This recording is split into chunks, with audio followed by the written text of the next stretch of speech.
Hi hello every one TJ ലെക്ചേഴ്സിന്റെ പുതിയൊരു വീഡിയോയിലേക്ക് ഏവർക്കും സ്വാഗതം. നമുക്കറിയാം NCET എക്സാമിന് ഇനി കുറച്ച് ദിവസങ്ങൾ മാത്രമേ ഉള്ളൂ. സോ എല്ലാവരും നന്നായിട്ട് പഠിക്കുക. ഇന്നത്തെ വീഡിയോയിൽ നമ്മൾ ഡിസ്കസ് ചെയ്യാൻ വേണ്ടിയിട്ട് പോകുന്നത് NCET എക്സാമിന് ഫിസിക്സിൽ ചോദിച്ചിട്ടുള്ള പ്രീവിയസ് ഇയറിൽ ഫിസിക്സിൽ ചോദിച്ചിട്ടുള്ള ഏറ്റവും ഇമ്പോർട്ടന്റ് ആയിട്ടുള്ള ക്വസ്റ്റ്യൻസ് ആണ് ഇന്നത്തെ വീഡിയോയിൽ നമ്മൾ ഡിസ്കസ് ചെയ്യാൻ വേണ്ടിയിട്ട് പോകുന്നത്. വീഡിയോ മുഴുവനായിട്ടും കാണാൻ വേണ്ടിയിട്ട് ശ്രമിക്കുക, കാരണം അത്രയും ഇമ്പോർട്ടന്റ് ആയിട്ടുള്ള ക്വസ്റ്റ്യൻസ് ആണ്. സോ നമുക്ക് ക്വസ്റ്റ്യൻസ് ഏതൊക്കെയാണെന്ന് നോക്കാം. First question, the electric field intensity at a point situated 4 meters from a point charge is 200 Newton per coulomb. If the distance is reduced to 2 meters, the field intensity will be.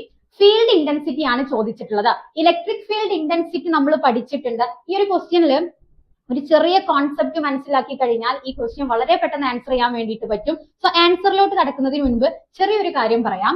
Electric field intensity നമ്മൾ പഠിച്ചിട്ടുണ്ട്. നമുക്കറിയാം ഈ ഒരു പോയിന്റില് Q എന്ന് പറയുന്ന ഒരു charge ഉണ്ട്.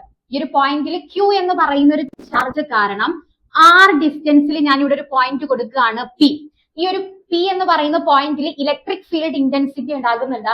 അതിന്റെ ഇക്വേഷൻ നമ്മൾ പഠിച്ചിട്ടുണ്ട്. എന്തായിരുന്നുടാ? P എന്ന് പറയുന്ന പോയിന്റിൽ ഉണ്ടാകുന്ന ഇലക്ട്രിക് ഫീൽഡ് ഇന്റൻസിറ്റിയുടെ ഇക്വേഷൻ എന്തായിരുന്നു?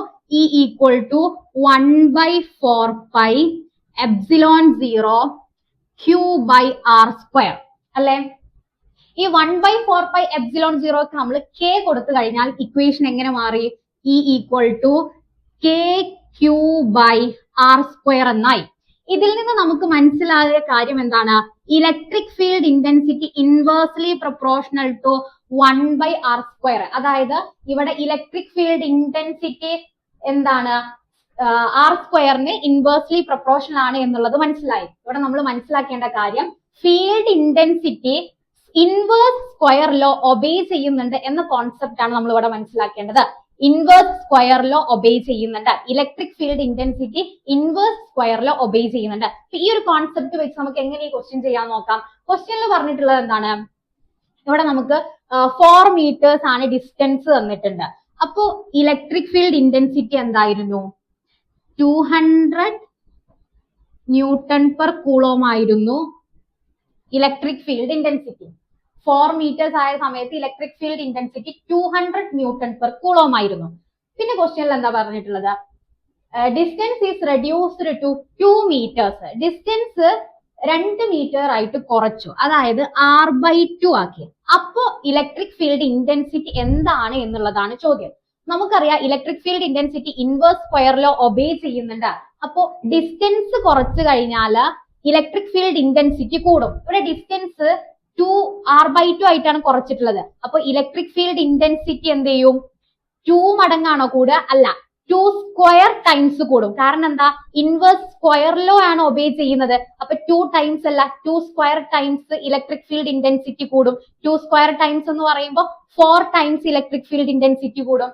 അപ്പോ 200ന്റെ 4 ടൈംസ് എന്ന് പറയുമ്പോൾ 200 into 4 നമുക്ക് എന്ത് കിട്ടും? 800 Newton per coulomb എന്ന് കിട്ടും. ഓക്കെ ആണല്ലോ? അപ്പൊ ആൻസർ ഓപ്ഷൻ സി ആണ് വരിക, 800 Newton per coulomb. ഇപ്പൊ ക്വസ്റ്റ്യനിൽ R/3 ആണ് ഡിസ്റ്റൻസ് എങ്കിലോ? R/3 ആണെങ്കിൽ 3 സ്ക്വയർ ടൈംസ് കൂടും. 3 സ്ക്വയർ എന്ന് പറയുമ്പോൾ 9 ടൈംസ് ആയിരിക്കും ഇലക്ട്രിക് ഫീൽഡ് ഇന്റൻസിറ്റി കൂടുക. അപ്പൊ ഈ ഒരു ക്വസ്റ്റ്യനിൽ നമ്മൾ മനസ്സിലാക്കേണ്ട കോൺസെപ്റ്റ് എന്ന് പറയുന്നത് field intensity, electric field intensity inverse സ്ക്വയറിൽ ഒബേ ചെയ്യുന്നുണ്ട്. ആ ഒരു കോൺസെപ്റ്റ് അറിയുന്നവർക്ക് പെട്ടെന്ന് ചെയ്യാൻ വേണ്ടിയിട്ട് സാധിക്കും. ഓക്കെ, അപ്പൊ നമുക്ക് നെക്സ്റ്റ് ക്വസ്റ്റ്യൻ നോക്കാം. The expression for torque tau experienced by an electric dipole of dipole moment P in an external uniform electric field E is given by. Direct question ആണ്, നമുക്ക് പെട്ടെന്ന് ചെയ്യാൻ വേണ്ടിയിട്ട് പറ്റും. നമുക്കറിയാം ഒരു യൂണിഫോം ഇലക്ട്രിക് ഫീൽഡില് ഡൈപോൾ വെച്ച് കഴിഞ്ഞാൽ അതിൽ എക്സ്പീരിയൻസ് ചെയ്യുന്ന ടോർക്കിന്റെ ഇക്വേഷൻ എന്താണ്? Tau equal to P cross E. Option C ആണ് correct answer. Tau equal to P cross E. ഇതിനെ നമുക്ക് എങ്ങനെ എഴുതാം? Tau equal to P E sine theta. ഇങ്ങനെ നമുക്ക് എഴുതിക്കൂടെ? P E sine theta. P cross E എന്ന് പറഞ്ഞാൽ എന്താണ്? P E sine theta. ഇതിൽ പി എന്ന് പറയുന്നത് ഇലക്ട്രിക് ഡൈപോൾ മൊമെന്റ് ആണ്. ഇ എന്ന് പറയുന്നത് എന്താണ്? ഇലക്ട്രിക് ഫീൽഡ് ആണ്. തീറ്റ എന്ന് പറയുന്നത് പിക്കും ഇക്കും ഇടയിലുള്ള ആംഗിൾ ആണ് എന്നുള്ളതും മനസ്സിലാക്കി വെക്കുക. സിമ്പിൾ ക്വസ്റ്റ്യൻ ആണ്. ഓക്കെ, ഡയറക്റ്റ് ക്വസ്റ്റ്യൻ നമുക്ക് പെട്ടെന്ന് ചെയ്യാൻ വേണ്ടിയിട്ട് പറ്റും. ഓക്കെ, അപ്പൊ നമുക്ക് നെക്സ്റ്റ് ക്വസ്റ്റ്യൻ നോക്കാം. ക്വസ്റ്റ്യൻ എന്താണ്? An electric dipole moment P is placed along the direction of electric field E. The work done in deflecting the dipole through 180 degree is equal to. Work done ആണ് ചോദിച്ചിട്ടുള്ളത് അല്ലെ. ഈ ക്വസ്റ്റ്യനിൽ നമ്മൾ മനസ്സിലാക്കേണ്ട കാര്യം, ഒരു ഡൈപോളിനെ ഡിഫ്ലക്ട് ചെയ്യാൻ വേണ്ടിയിട്ട് കൊടുക്കുന്ന വർക്ക് ഡണ്ണിന്റെ ഇക്വേഷൻ നമ്മൾ പഠിച്ചിരിക്കണം. ഒരു ഡൈപോളിനെ ഡിഫ്ലക്ട് ചെയ്യാൻ വേണ്ടിയിട്ട് കൊടുക്കുന്ന വർക്ക് ഡണ്ണിന്റെ ഇക്വേഷൻ എന്ന് പറയുന്നത് W equal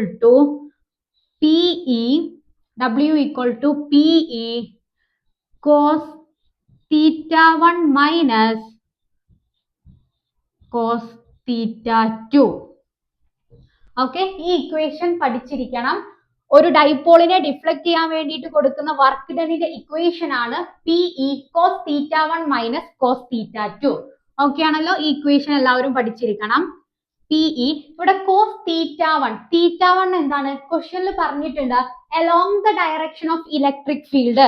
along the direction of electric field ആയതുകൊണ്ട് നമുക്കറിയാം ഇവിടെ തീറ്റ എന്ന് പറയുന്നത്, തീറ്റ 1 എന്ന് പറയുന്നത് എന്താണ്?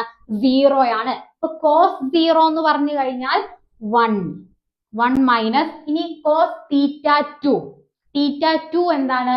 ക്വസ്റ്റ്യൻ എന്ന് പറഞ്ഞിട്ടുണ്ട് the work done in deflecting the dipole through 180 degree. അപ്പൊ theta 2 നമുക്ക് കിട്ടി 180 ഡിഗ്രി ആണ്. cos 180 എന്ന് പറഞ്ഞു കഴിഞ്ഞാൽ -1 ആണ്. -1. ഓക്കെ ആണല്ലോ, -1. അപ്പോ PE into 2 എന്ന് വരും. സോ നമുക്ക് വർക്ക് ഡൺ എന്ത് കിട്ടി? 2PE ആൻസർ കിട്ടി.